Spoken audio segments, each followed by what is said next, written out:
Bueno, pues buenas tardes, Fray Nelson, muchas gracias, la verdad, por recibirnos, por aceptar esta invitación. Estamos muy contentos.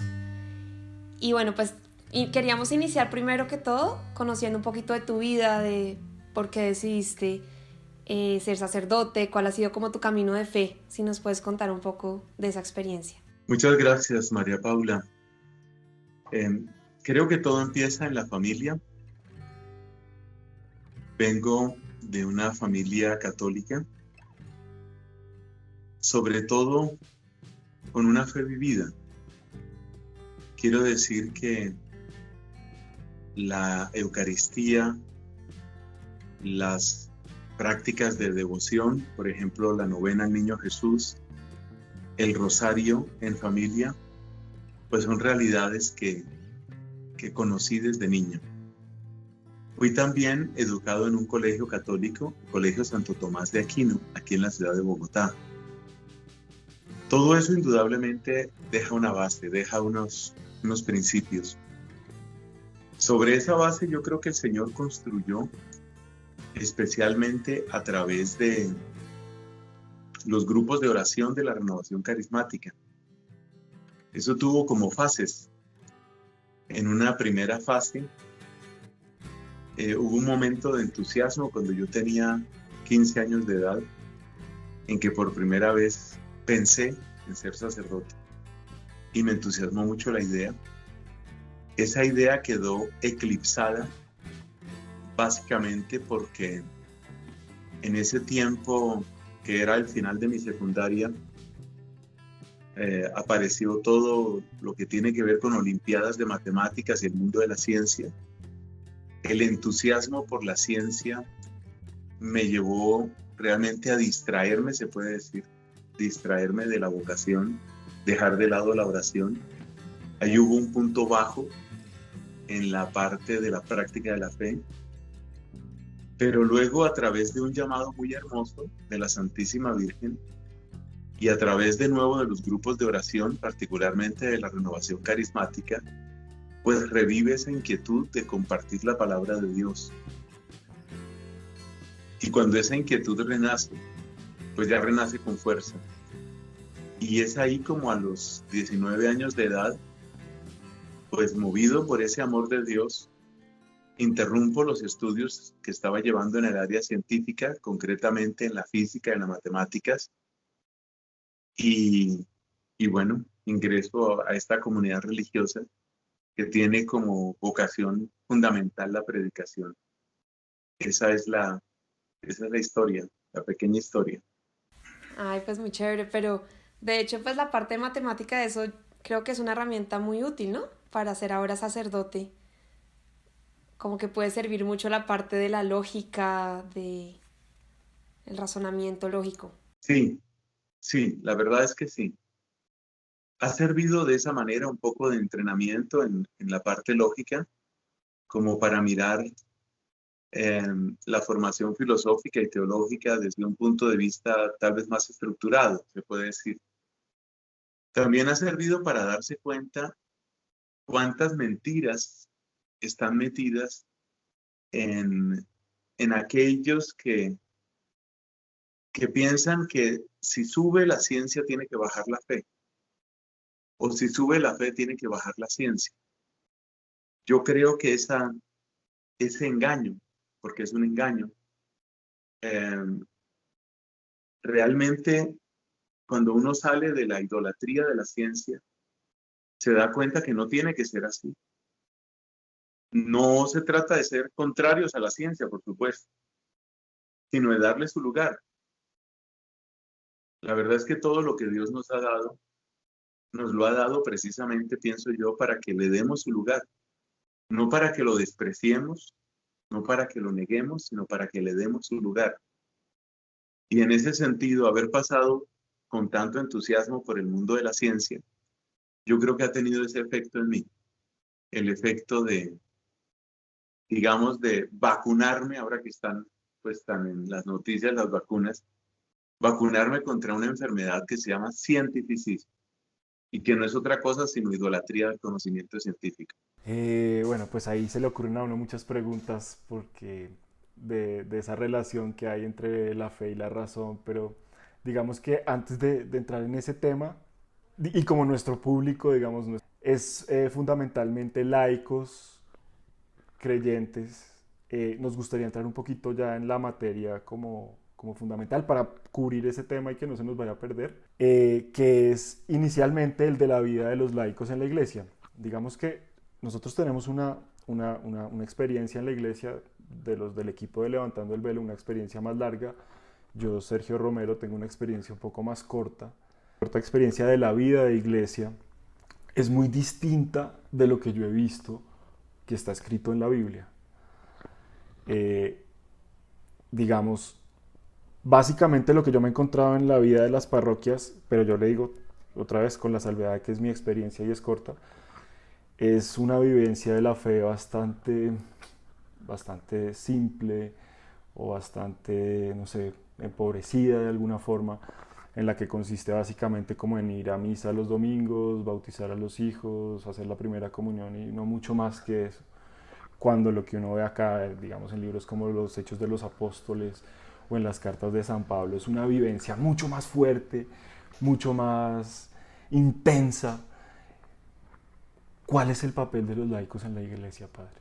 El contraste entre, digamos, esa vida intensa, esa vida cristiana intensa, fuerte, floreciente, que encontramos, por ejemplo, en Hechos de los Apóstoles, y la vida un poco opaca, sin mucho brillo, sin mucha emoción, que es lo que solemos asociar con vida cristiana, digamos hoy. Quisiera hacer un comentario sobre eso. Yo lo relaciono con lo que sucede en todo libro de historia.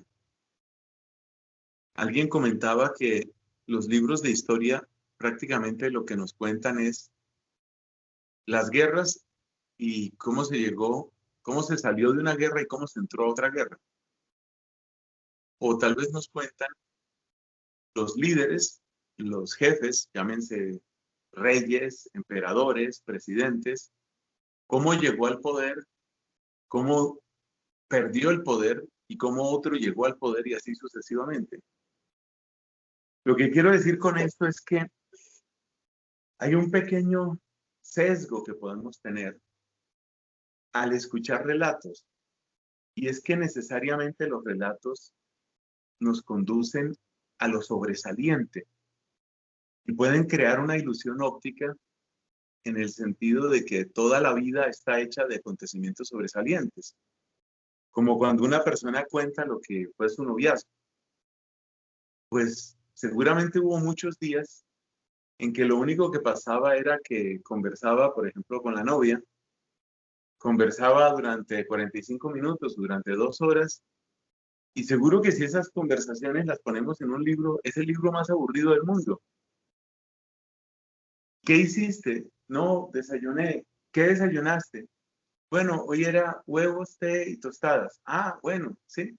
Porque lo importante, evidentemente, para la persona no está en el contenido, sino en el hecho de poder comunicarse con esa persona que es importante para él. La verdad es que la vida en general es, es bastante más plana y bastante más opaca y bastante más, diríamos, aburrida, entre comillas, de lo que puede pensarse. Y eso incluye la vida de Cristo. Recordemos que el último gran acontecimiento de Cristo fue cuando se perdió en el templo y lo encontraron al tercer día. Eso fue como hacia los 12 años. Y de ahí vienen 18 años aburridos, entre comillas aburridos, en los que no pasó gran cosa. No se nos cuentan ni grandes milagros, ni grandes discursos, ni grandes plegarias, ni grandes sufrimientos. Hasta que llegó la predicación de Juan Bautista y entonces ya vino pues el bautismo del Señor y ahí sí sucedieron cosas. Entonces, lo primero que quiero decir es que lo mismo que en la descripción de un noviazgo, lo mismo que en la descripción de la historia de un país, también la vida de los creyentes está llena de periodos relativamente planos, relativamente quietos, tranquilos. Pero eso, sin embargo, ahí me corrijo yo mismo, eso, sin embargo, no debe llevarnos a una justificación de la tremenda mediocridad en la que muchos hemos vivido. Porque una cosa es que la vida sea sencilla y otra cosa es que la vida sea mediocre. Una cosa es que la vida no sea emocionante y otra cosa es que la vida sea egoísmo, como seguramente nos ha pasado a muchos. Entonces, yo creo, yo creo que por una parte, pues hay que saber que la vida no es tan emocionante, pero por otra parte hay que saber que sí estamos llamados, cada uno desde su frontera, desde su lugar, sí estamos llamados a cumplir un plan, una vocación. Y tal vez a eso apunta tu pregunta, ¿cuál sería como la vocación propia del laico? ¿Qué es lo que podríamos esperar que hiciera el laico? Y como de costumbre en este caso, yo no quisiera dar ideas mías,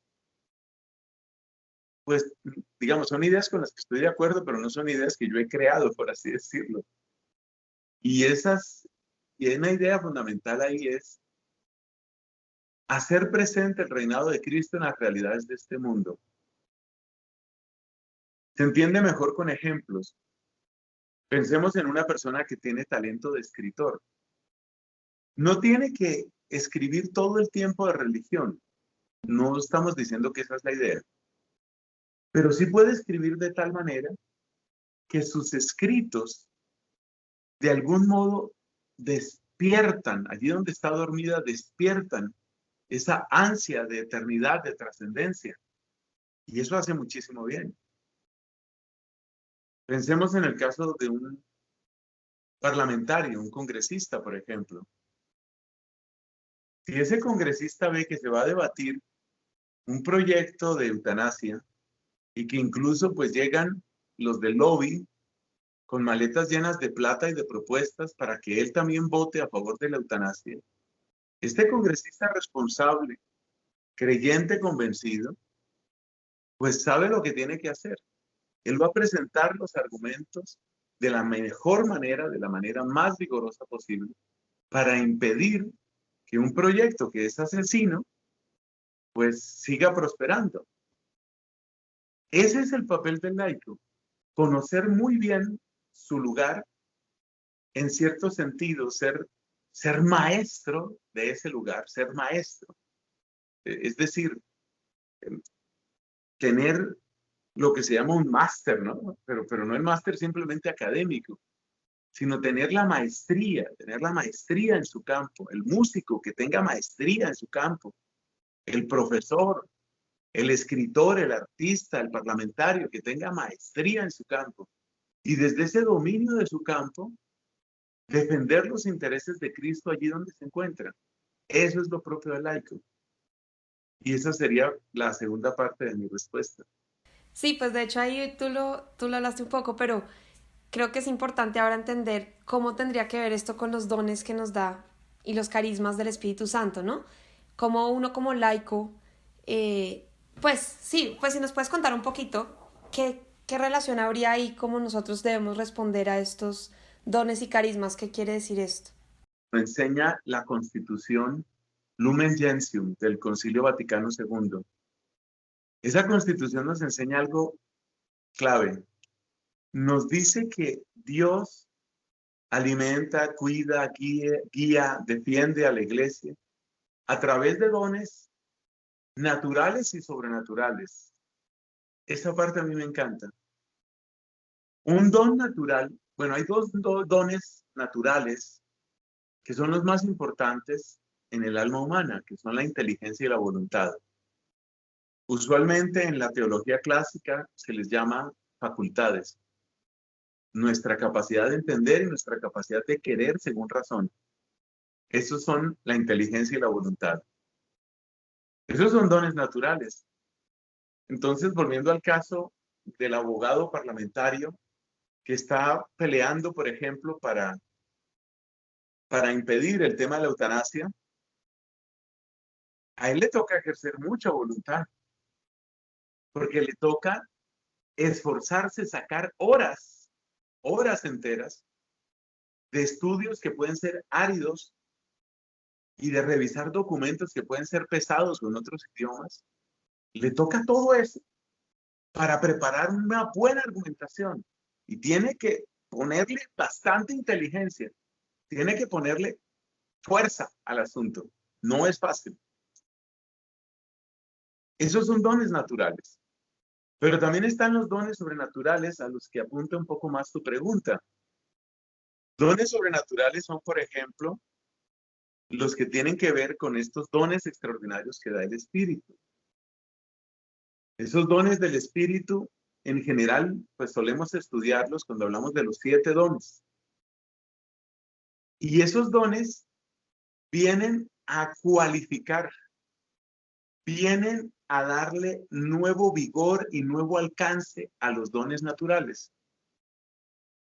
Es un tema absolutamente precioso, precioso, el tema de los dones del Espíritu Santo. Y lo más hermoso sobre esto, pues he tenido ocasión de predicar algunas veces. Lo más hermoso es ver que de estos 7 dones, hay 3 que tienen que ver sobre todo con la inteligencia, es decir, toman la inteligencia y la convierten en una inteligencia con esteroides, como dicen hoy, una inteligencia súper cualificada. Hay 3 dones del Espíritu Santo, que son los dones de entendimiento, de ciencia y de consejo. Esos 3 dones cualifican, levantan, le dan nuevo alcance a la inteligencia. Y hay otros 3 dones que tienen que ver con la voluntad, igual, la cualifican, la levantan, que son los dones de temor de Dios, de piedad y de fortaleza. Ahí llevamos 6, 3 y 3. Y luego hay un don que de alguna manera amarra todo ello y lo levanta todavía más. Y es el don de sabiduría, que siempre me gusta recordar. Es un don que tiene que ver con el saber y con el sabor. Es saber de Dios y sabor de Dios. Entonces, cuando una persona se va llenando de los dones del Espíritu Santo, no solo está con la fuerza de los dones naturales, sino que está cualificado, está, podríamos decir, sostenido y lanzado por unos dones que van más allá y que son los dones del Espíritu Santo. La manera como estos dones van ayudando no es difícil de entender, pues cuando se van estudiando. Yo quiero citar solo 2. Pensemos, por ejemplo, en el don de fortaleza, que yo lo he visto trabajar realmente, yo lo he visto en acción. Y sigo con el tema de la defensa de la vida porque me parece que es algo supremamente actual. Yo conozco personas, y voy a referirme sobre todo a amigas mías, mujeres jóvenes, inteligentes, pero quiero hablar de su fortaleza. Como el modelo feminista tiene hoy una gran difusión y ha llegado a convertirse casi que en una especie de estándar obligado para la mujer, como quien dice, si eres mujer tienes que volverte feminista. La mujer que escoge no ser feminista, o por lo menos se aparta de ese feminismo agresivo, antimasculino, antivida, y muchas veces con una tendencia abortista y pro LGBT, cuando una mujer se aparta de ese feminismo, lo que le espera es palo, insulto, marginación, maltrato. Y quienes más la van a maltratar son otras mujeres. Yo he visto eso. Yo podría dar nombres aquí. Tengo sobre todo unas 3, 4 amigas que las admiro mucho. Todas jóvenes, increíblemente valientes. Cuando yo veo a qué las someten, a cuánta exclusión, a cuánto insulto, a cuántas amenazas las someten y la manera como estas mujeres permanecen firmes en lo suyo, yo digo, eso es don de fortaleza. Es un don de fortaleza increíble. Entonces, el don de temor de Dios, quería dar un ejemplo también de ese, que es uno de los dones menos conocidos, menos comprendidos. En el don de temor de Dios hay como una escalera, y la máxima realización del temor de Dios es el temor de ofender a Dios, porque lo amo demasiado, ha hecho demasiado por mí y no quiero ofenderlo. A mí me parece increíble, increíble ver ese don en las personas. Sobre todo, digamos que brilla más en el laico, porque el laico realiza su vocación cristiana en el mundo. Y en ese sentido, las presiones que va a encontrar, los ataques que va a encontrar, las tentaciones que va a encontrar a veces son más fuertes y casi que se presentan como un requisito, un requisito. Pero yo he conocido laicos, hombres, mujeres, personas casadas, viudas, separadas, solteras, con un elevadísimo grado en el don del temor de Dios. Es decir, como una delicadeza en el trato con Jesús, que es fruto de ese don. No quiero ofender al Señor por ningún motivo. Es increíble. Y por supuesto, una persona que vive así es una persona que dentro de su propia vocación laical, en el oficio que tenga como docente, como médico, como lo que sea, pues es una persona que va a hacer muchísimo bien.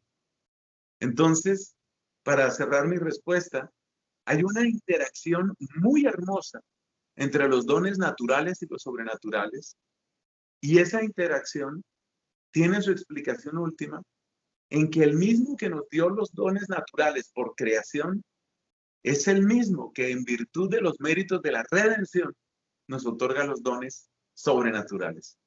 Yo no, padre, yo no sé si lo estoy entendiendo mal o qué, por favor, si estoy equivocado, corríjame. Yo entendía un poco lo de los dones del Espíritu Santo en la lectura de San Pablo y de los ministerios. Ahora, chévere la diferenciación entre dones naturales y dones sobrenaturales, no la conocía. Como una manera de articulación de los diferentes miembros de la iglesia, usando la metáfora del cuerpo, para la construcción del proyecto de Dios, ¿verdad?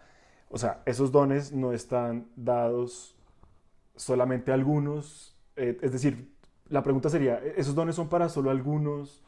¿Son para todos? ¿Cómo se accede a ellos? ¿Cómo funciona eso, mejor dicho?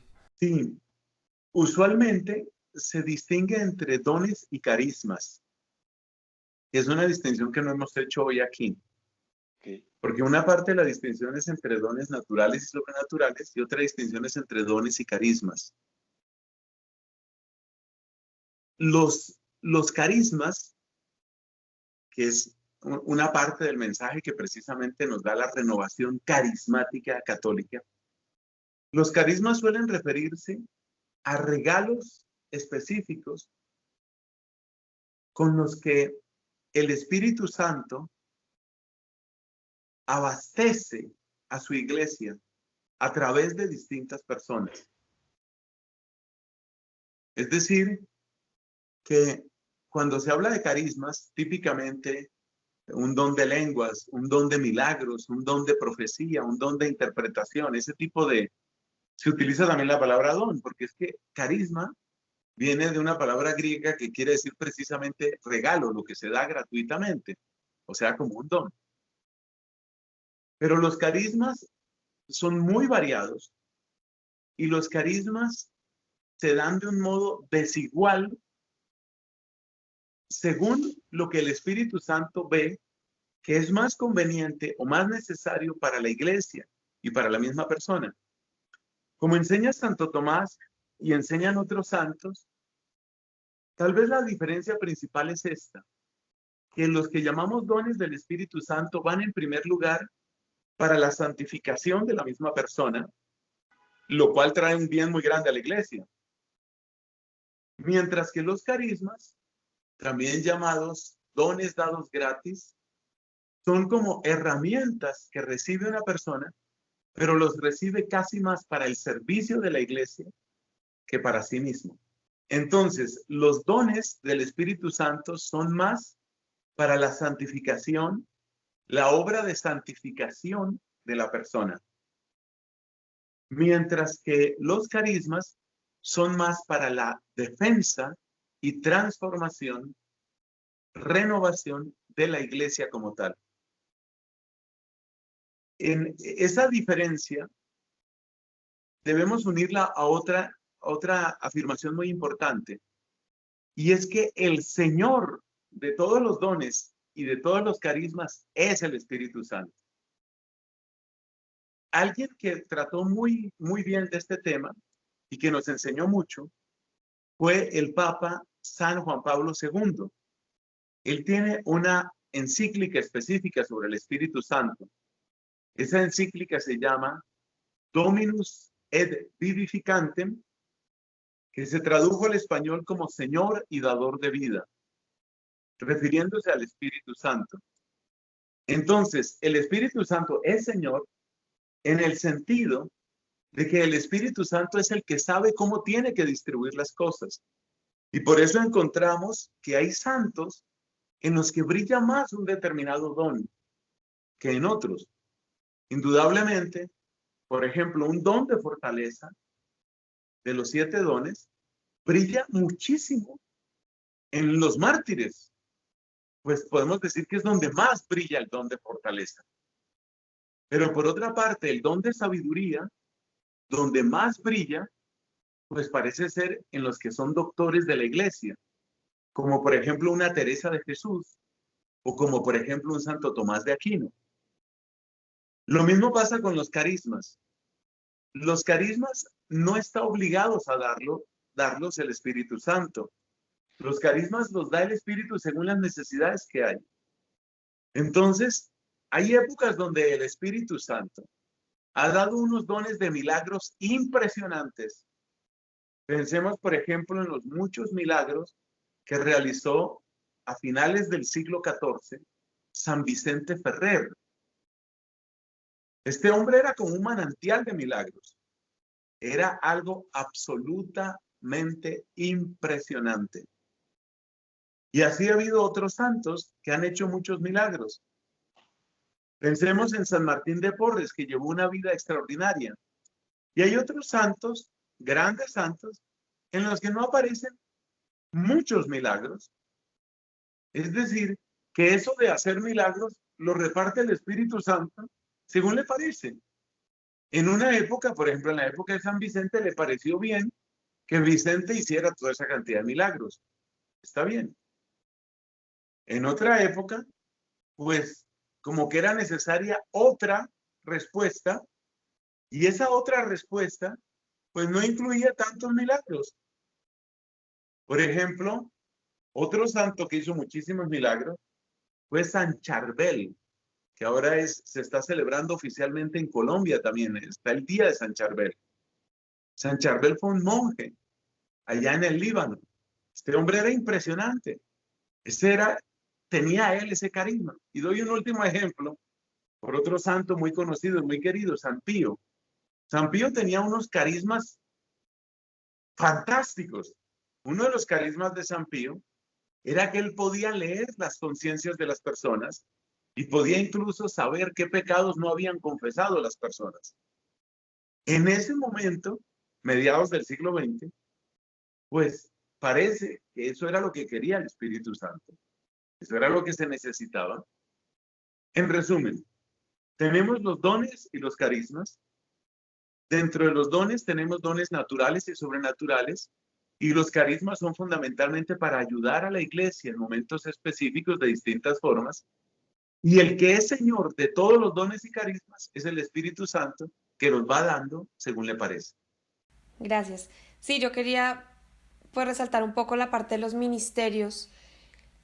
Digamos, como laica, yo entiendo, y es lo que poco a poco he ido tratando como de ver en mí, cuál es mi ministerio. Creo que eso tiene un poco que ver con estos carismas, ¿cierto? Ver en qué parte el Señor me quiere, cómo va a ser más útil para la iglesia, para la comunidad. Y ¿Cómo se puede, digamos, uno como laico estar encontrando este ministerio que Dios me está llamando a ejercer? Bien, ahí entró otra palabra, la palabra ministerio. Literalmente lo que significa ministerio es un modo de servir. Y dentro de la iglesia se suelen distinguir dos tipos de ministerios. Hay unos ministerios que se llaman ordenados, es decir, que están en relación inmediata con el sacramento del orden, uno de los 7 sacramentos. Y hay otros ministerios que no son ministerios desordenados, sino que se suelen llamar ministerios laicales y que no están en relación directa con el ministerio, con el sacramento del orden. Los ministerios que tienen que ver con el sacramento del orden, pues tienen que ver con los grados que tiene el sacramento del orden y con la organización jerárquica de la iglesia.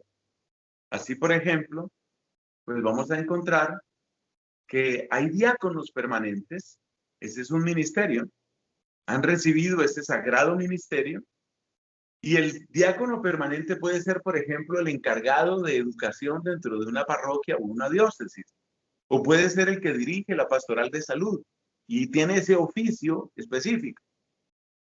Un sacerdote, ese es otro grado dentro del sacramento del orden, el grado del presbiterado, tiene distintos encargos.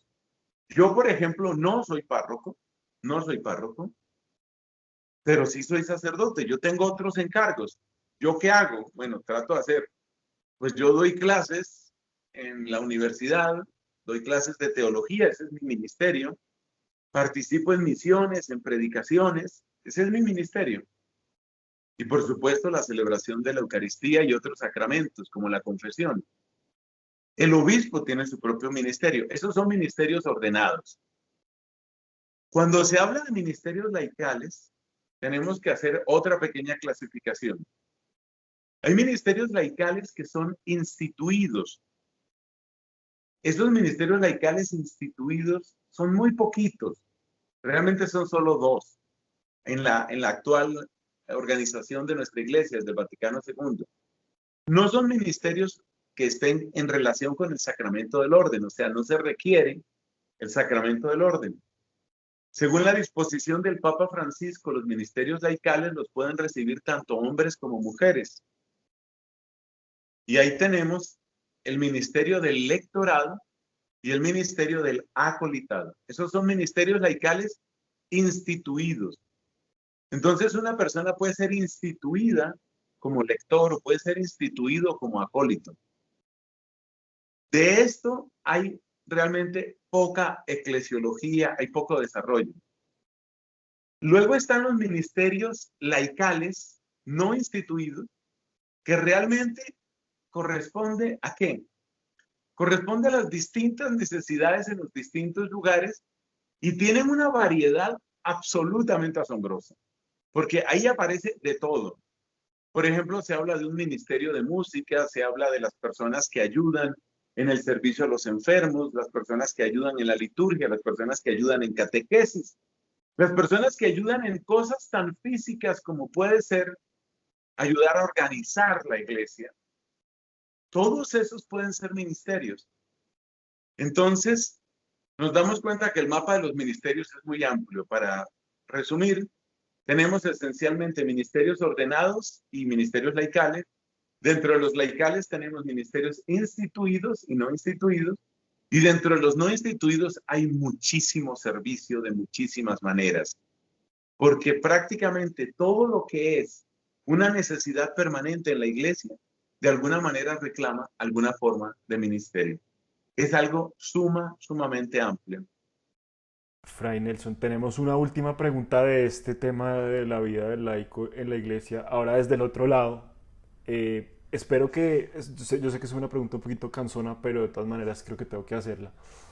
En los últimos días, el Papa Francisco estuvo hablando sobre el clericalismo. Hace unos días, hace como 15 días, él dijo como una frase re fuerte, que era: el clericalismo es una perversión. Lo dijo en un congreso con unos sacerdotes mexicanos. Y yo investigando un poquito me di cuenta de que él ya, digamos que este tema lo ha tratado anteriormente en otras declaraciones y en otros contextos. a lo largo de todo su ministerio papal. ¿Qué opina usted de esta frase y cuál es su posición ahí como en este mapa?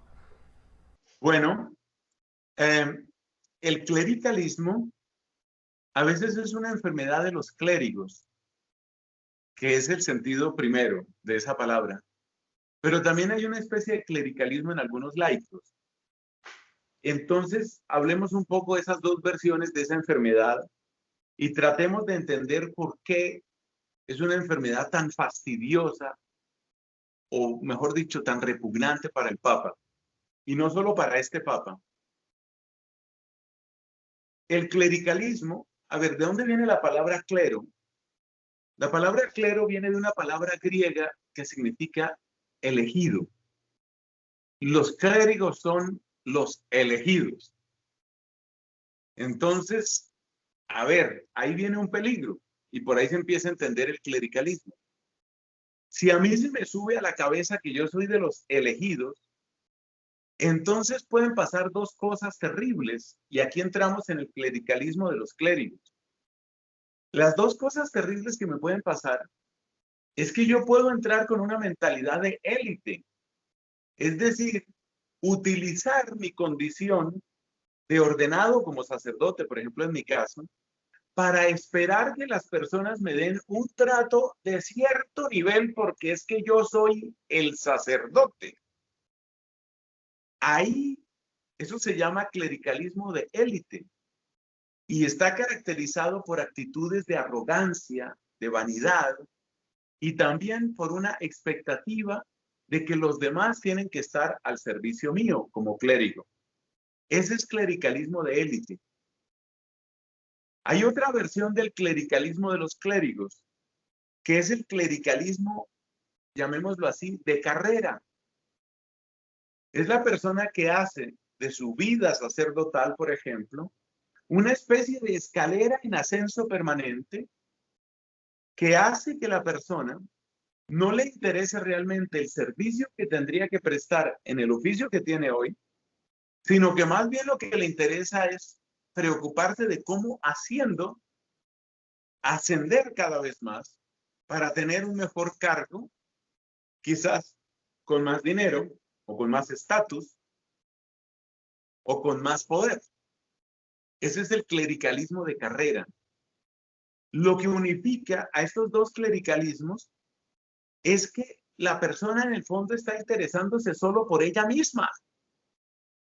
Es decir, ese clérigo está desobedeciendo a Cristo en materia gravísima, porque Cristo nos dijo en la última cena, ¿entendéis lo que yo he hecho? Lavando los pies, ¿no? A los discípulos. Y les dijo estas palabras, vosotros me llamáis el Maestro y el Señor, y decís bien porque lo soy.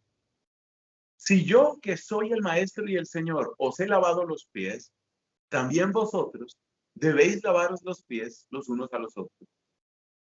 Ese fue el testamento que nos dejó Cristo en cuanto al servicio. Y hay otras palabras de Cristo en el mismo sentido. Entonces, claramente el clericalismo es una desobediencia gravísima a Cristo.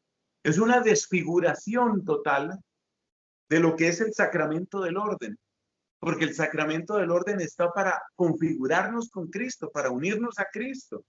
No para hacer la antítesis, la contradicción o la caricatura de lo que es Cristo. Entonces se entiende por qué es una cosa repugnante. Ese es el clericalismo de los clérigos. ¿A qué llamamos clericalismo de los laicos? El clericalismo de los laicos es una enfermedad muy parecida que consiste en esa serie de actitudes, de nuevo, elitistas, muchas veces con ribetes de desprecio a otras personas, simplemente porque ya conseguí cargos dentro de la iglesia o porque soy amigo de. Entonces el clericalismo de los laicos está marcado por esa actitud que muchas veces va en desprecio de otros laicos, sobre todo los más humildes, porque ahora soy yo el que controla esto. Es decir, es tomar las mismas actitudes del clericalismo de los clérigos, pero a partir de los cargos o responsabilidades que reciben los laicos. Ese clericalismo, por supuesto, que le hace mucho daño a la iglesia, porque hace fastidioso el servicio de la iglesia. Y tristemente es algo que sucede. La otra versión del clericalismo de los laicos es cuando el laico considera que su única manera de vivir su vocación laical es imitar, repetir lo mismo que hacen los clérigos. Esto se nota mucho en la liturgia. Entonces, por ejemplo, cuando se piensa, la única manera de que la mujer tenga un lugar en la iglesia es que haya ordenación de mujeres. Eso es puro clericalismo. Es como decirle a la mujer, mientras tú no seas clériga, palabra que obviamente no existe, pero bueno, vamos a ponerla aquí. Mientras tú no seas clériga, mientras no utilices fueguito y digas misa, no eres nadie. Eso es puro clericalismo. Eso es decirle a la mujer, tú no eres nada, pero cuando llegues a ser sacerdotisa, ahí empezarás a ser. Eso es clericalismo de los laicos. Como todos estos clericalismos realmente se oponen a lo que Cristo ha querido de su iglesia, pues realmente hay que tratarlos como los trató el Papa, es decir, como deformaciones, como cosas que realmente hacen daño y estorban. Y yo me atrevería a utilizar esta palabra. Son como tumores. Esos tumores hay que sacarlos, pero hay que sacarlos del corazón. No es atacar a las personas, es sacar cada uno de su corazón ese pequeño monstruo de ego que a veces tenemos y que está en la raíz de todos estos clericalismos. Cuando esto del clericalismo, también, por ejemplo, cuando una persona, que yo siento un poco entre los laicos como ese decir, o sea, es que los que tienen que hacerse responsables, por ejemplo, de hablar de Dios, de todo, son los curas, o sea, ellos son los que tienen que hacer, yo acaso asisto a misa y ya con eso cumplo, ¿no? No sé si eso también es parte del clericalismo. Esa pregunta es muy buena. Bueno, todas han sido muy buenas. Yo creo que así como hay un extremo que se llama clericalismo, ¿sí? Hay otro extremo que en el caso de los laicos a veces se llama infantilismo. Yo creo que tu pregunta se refiere más a esta segunda enfermedad. El infantilismo es como una manera de deslindarse de las propias responsabilidades y simplemente decir, no, que otros resuelvan. Esa es la enfermedad contraria. Y en ese sentido, diríamos la enfermedad contrapuesta más que contraria. Y en ese sentido yo creo que nosotros estamos llamados a evitar esos dos extremos. Es decir, ni el clericalismo que hace que nosotros nos llenemos de una arrogancia y una búsqueda de protagonismo, ni el infantilismo que en el fondo nos mantiene en la mediocridad, nos mantiene en un nivel de formación mínimo y que finalmente pues deja a Cristo sin ser presentado como tiene que serlo en muchos ámbitos. A mí me gusta decir que el espacio de nosotros los sacerdotes es muy limitado. Yo no puedo llegar a la fábrica donde tú trabajas. Yo no puedo entrar en ese hospital, en ese colegio, en esa oficina donde tú estás. Ahí te toca a ti. Entonces, ni clericalistas, ni tampoco infantiles en nuestra fe. Sería la propuesta más completa. No, pues muchas gracias. Realmente creo que respondiste las preguntas que teníamos. Y pues gracias por tu tiempo, por tu espacio, por tu disponibilidad. Estamos muy contentos de poder tenerte aquí en nuestro canal. Y por la calidez. Muchas Gracias, gracias. Paula, gracias, Sergio. Y con todo gusto les ofrezco la bendición, no solo a ustedes, sino a quienes puedan recibir estas palabras. El Señor esté con ustedes. Y con Y con respeto. La bendición de Dios, Padre y Espíritu Santo, descienda y permanezca para siempre. Si te gustó el video, dale like, compártelo, suscríbete al canal y no se te olvide tocar la campanita para no perderte ninguno de los próximos videos.